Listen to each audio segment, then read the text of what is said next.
Vamos a hablar de Nodio, este observatorio contra la desinformación y la violencia, presente en plataformas digitales, presente en discursos periodísticos, presente en los intercambios en las redes sociales.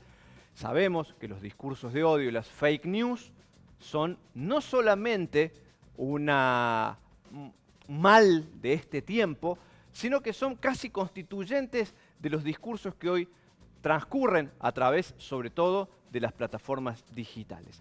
Hay una polémica en torno a este proyecto Nodio que impulsa la Defensoría del Público de nuestro país. Pero antes de meternos sobre Nodio y hablar con funcionarios del área, los invito a que repasemos cuál es la tarea y qué hace la Defensoría del Público, destacando que no se trata de una entidad reciente, no es una entidad creada hace pocas horas, fue creada merced a la Ley de Servicios de Comunicación Audiovisual y rige en nuestro país desde el año 2013. Desde entonces cumple tarea y realiza monitoreos y analiza estas cuestiones, desinformación y violencias de distinto tipo en los discursos públicos. La comunicación es un derecho humano y la desinformación una violación de los derechos de todas las personas. Esta es una premisa que tenemos que tener todos, más allá del ejercicio de la Defensoría del Público. La comunicación es un derecho humano. La Defensoría no tiene carácter sancionatorio, no impone penas, no impone multas. La Defensoría ejerce mediación, reparación y capacitación. Fundamental esto, no hay sanciones en las acciones que impulsa la Defensoría. Simplemente mediación, reparación y capacitación a la cual o de la cual forman parte distintos actores de la sociedad, no necesariamente, no solo el oficialismo. Promover, difundir y defender el derecho a la comunicación. Es allí el objetivo principal de la Defensoría, que insistimos, tiene funciones desde el año 2013 en nuestro país. ¿Cuáles son sus funciones? Bueno, vamos a ver cuáles son esas funciones. Recibir, canalizar las consultas, reclamos, denuncias del público de radio, televisión y otros medios. Recibir y canalizar las consultas, reclamos y denuncias del público de radio, televisión y otros medios. Tengamos en cuenta entonces que representa sobre todo las inquietudes que surjan a partir de las audiencias. Destaco esto porque no ejerce un control sobre los discursos de los medios. Por el contrario, su representatividad apunta esencialmente a las audiencias. Podemos continuar avanzando con la información, teniendo en cuenta siempre que es el derecho a la comunicación lo esencial de esta tarea. Para ello convoca organizaciones, centros de estudios y otras entidades para crear un ámbito participativo de debate permanente sobre los medios de comunicación. Remarco, debate permanente sobre los medios de comunicación, sobre los contenidos. No se regula ni la propiedad, e insisto, ni la línea editorial. Sí, los contenidos son analizados y estudiados. La Defensoría tiene que convocar audiencias públicas en todo el país para evaluar con la ciudadanía el funcionamiento de los medios a la luz de las disposiciones de la Ley de Servicios de Comunicación Audiovisual. Aquella ley cuyos artículos medulares fueron luego derogados por el expresidente Mauricio Macri, tan pronto asumiera y que permitiera algunas modificaciones que esta ley no contemplaba. La Defensoría puede cuestionar la legalidad de normas vinculadas a su competencia y proponer modificaciones. La competencia es siempre el derecho a la comunicación. Siempre nos remite a ello. Aquí algunas acciones simbólicas, típicas, arquetípicas llevadas a cabo por la Defensoría. Cómo denunciar en pandemia, propuestas para la cobertura periodística de la pandemia, tratamiento mediático responsable del abuso hacia niños, niñas y adolescentes. Me detengo allí. Tema no menor, tema que de un tiempo a esta parte los medios enfocamos con otro criterio. Tratamiento mediático responsable del abuso hacia niños y niñas adolescentes. Todo eso es el marco de Nodio, el Observatorio de la Desinformación y la Violencia Simbólica. Nos escucha Pascual Caliquio. Pascual es secretario general de la Defensoría del Público. Pascual, buen mediodía, te saludamos desde Canal 10 de Córdoba. Hola, buenos días, ¿cómo andan? Bueno, Pascual, intentábamos resumir un poco cuál es la tarea esencial de la Defensoría del Público y el contexto que da origen a Nodio. Para no dejar dudas, ¿qué tareas puede hacer y qué tareas no puede hacer ese observatorio propuesto? Mira, lo que ustedes pusieron recién me parece que es muy correcto. Nosotros no tenemos, lo que podemos hacer es investigar, es recibir preocupaciones, es analizar y producir informes que puedan ser insumo tanto para la prensa como para la academia o a quien que necesite. Y es algo que se viene haciendo desde hace muchos años a través de las direcciones de análisis, de investigación. Y no hay ninguna posibilidad, y eso me parece importante que, claro, ninguna imposibilidad de sancionar, de poner multas, de intervenir sobre los contenidos de los medios, de poder ejercer una censura previa, muchas cosas que se dijeron este fin de semana que no están dentro de nuestra competencia. En ese marco ya hay una denuncia penal, la denuncia presentada por representantes de la oposición en el Parlamento Nacional. También aquí en Córdoba se han elaborado proyectos, por ejemplo, el bloque de la Unión Cívica Radical en la legislatura unicameral a través de su presidente. Vamos a destacar algo. Lo que se elabore, lo que se concluya en esas audiencias y en esos análisis, que serán parte de la acción de Nodio, no tienen vinculación, no tienen carácter sancionatorio, ni siquiera constituyen una referencia obligatoria para los medios. No, primero, en muchas de esas denuncias que vi o de declaraciones altisonantes que se hicieron, se habla de que van a pedir la derogación de Nodio, algo que es medio ridículo porque Nodio no es un organismo, no se creó un organismo nuevo, no va a tener recursos nuevos, sino que es una línea de trabajo de la Defensoría que se financia con el trabajo nuestro, digamos, de los trabajadores que ya están acá y que lo hacen cotidianamente. Por lo tanto, no hay mucho que derogar.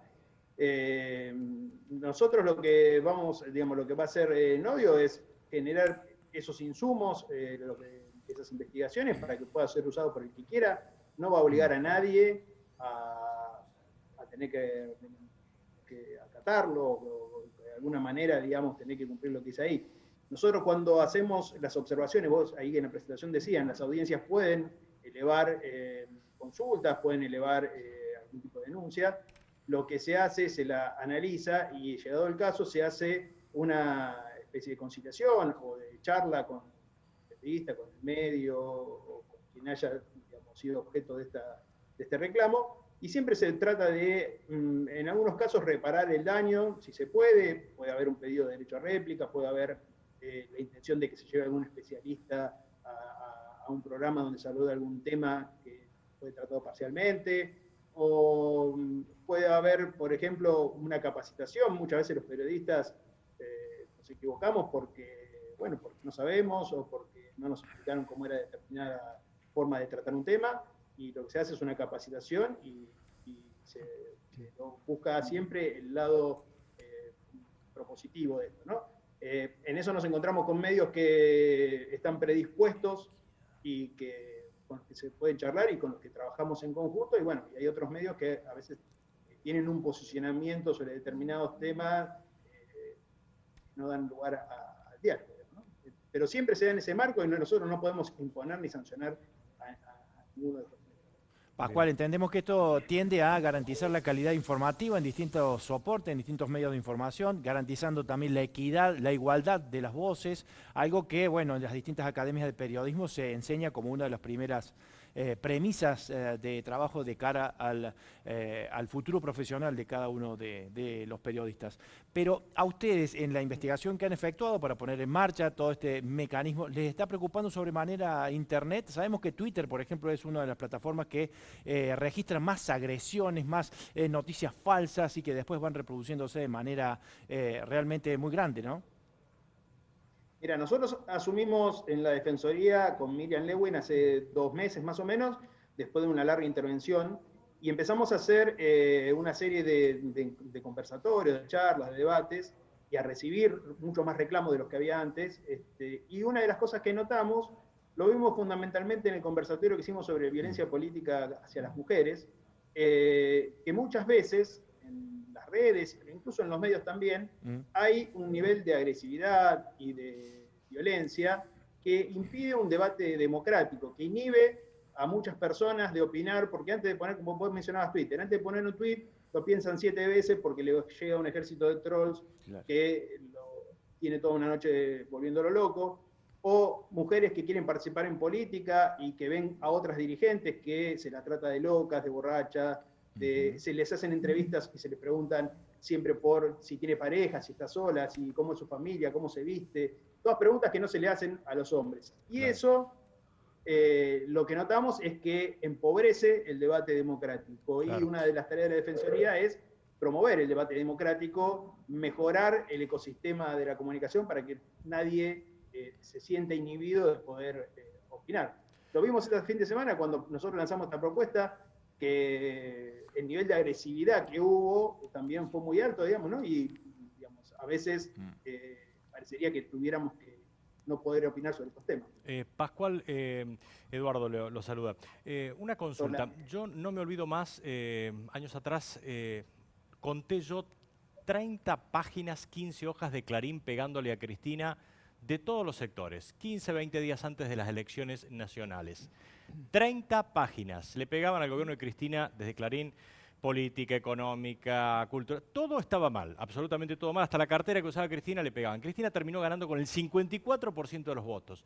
En ese sentido, ¿es necesario un observatorio? ¿No estamos subestimando al público, al argentino?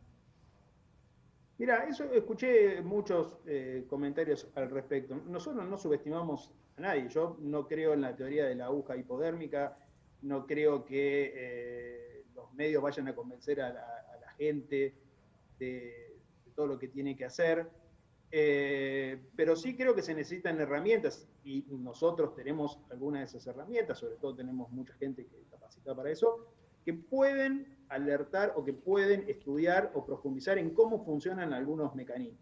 Nosotros acá no vamos a hablar de un medio en particular, no vamos a hablar de un periodista en particular, sino de cómo se generan esos mecanismos en el que hay una relación entre medios y redes, por eso hablamos de las dos cosas, digamos, ¿no? A veces hay una información que surge de las redes y es tomada por los medios, y a veces es al revés, donde lo que nos va a preocupar son los casos donde hay una campaña detrás de esa instalación de una noticia falsa.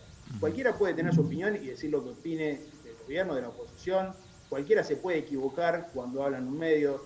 Eso no es lo que estamos analizando, sino cuando hay un empleo sistemático, y se ha visto, y es una preocupación que está a nivel internacional, el secretario general de la ONU hizo unas declaraciones al respecto, Macron se juntó con Zuckerberg la semana pasada en Francia para ver qué hacer con los discursos de odio, con el tema del holocausto, sacó Facebook también algunas declaraciones sobre cómo iba a eliminar contenido que tuviera que ver con la negación del holocausto, la Unión Europea está trabajando en el tema, es decir, es un problema que preocupa a nivel internacional.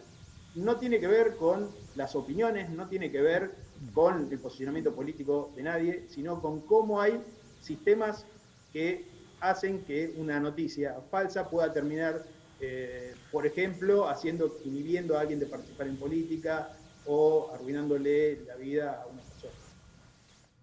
Pascual, te agradecemos este contacto con el Canal 10, el canal de la Universidad Nacional de Córdoba. Muchas gracias y seguramente en días consecutivos estaremos tratando nuevamente esta problemática. Muchas gracias. Gracias a ustedes por convocarnos. Bueno. Gracias. Bueno, tema que vamos a seguir desandando a lo largo de los días porque es polémica nacional, ¿eh? Sí, y una invitación particular, quizás a dejar de lado lo político y pensar sobre todo en los colectivos, ¿no? En lo que hablamos, el abordaje de la información sobre niños, niñes, mujeres, digamos. Hay muchos colectivos, no solamente los funcionarios políticos, a los cuales puede interesar este observatorio.